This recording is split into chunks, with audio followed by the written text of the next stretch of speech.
নন্দিত কথাসাহিত্যিক হুমায়ুন আহমেদ ঔপন্যাসিক, ছোট গল্পকার, গীতিকার, নাট্যকার, চলচ্চিত্র পরিচালক হিসেবে প্রতিটি ক্ষেত্রেই জনপ্রিয়তার শীর্ষে ছিলেন তিনি।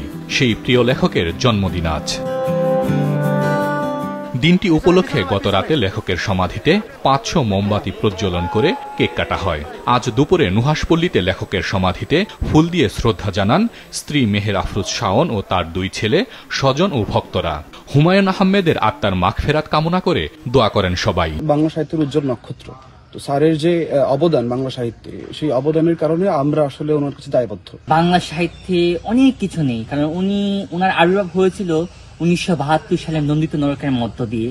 তারপর তার এক এক করে বিভিন্ন উপন্যাস, ছোট গল্প আমাদের বাংলা সাহিত্যকে উপহার দিয়েছেন। স্যার যদি আজকে জীবিত থাকতো, আজকে আমরা এই জন্মদিনটা আরো অনেক আনন্দময় উদযাপন করতে পারতাম।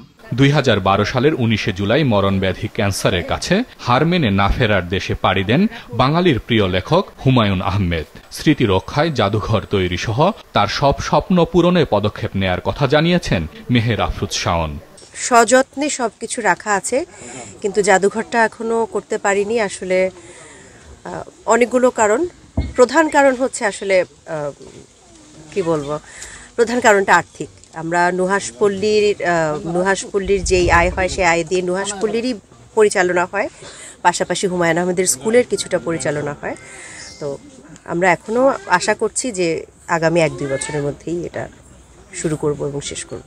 জন্মদিন উপলক্ষে হুমায়ুন আহমেদের জন্মস্থান নেত্রকোনায় হিমু পাঠক আড্ডার আয়োজনে বর্ণাঢ্য র্যালি বের করা হয়। ভার্চুয়ালি এর উদ্বোধন করেন লেখক অধ্যাপক যতীন সরকার। র্যালিতে হিমু ও রূপার সাজে তরুণ তরুণীরা নেচে গেয়ে প্রিয় লেখকের জন্মদিন উদযাপন করে। এ সময় উপস্থিত ছিলেন জেলা প্রশাসকও।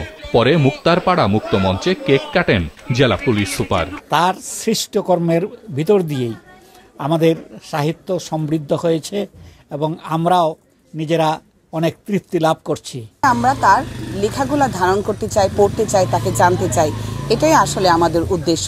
1948 সালের 13ই নভেম্বর জন্মগ্রহণ করেন হুমায়ুন আহমেদ। এই কথার জাদুকর আজ নেই, কিন্তু তার গল্প, উপন্যাস, চলচ্চিত্র, নাটক তাকে যুগ যুগান্তর বাঁচিয়ে রাখবে পাঠকের মাঝে।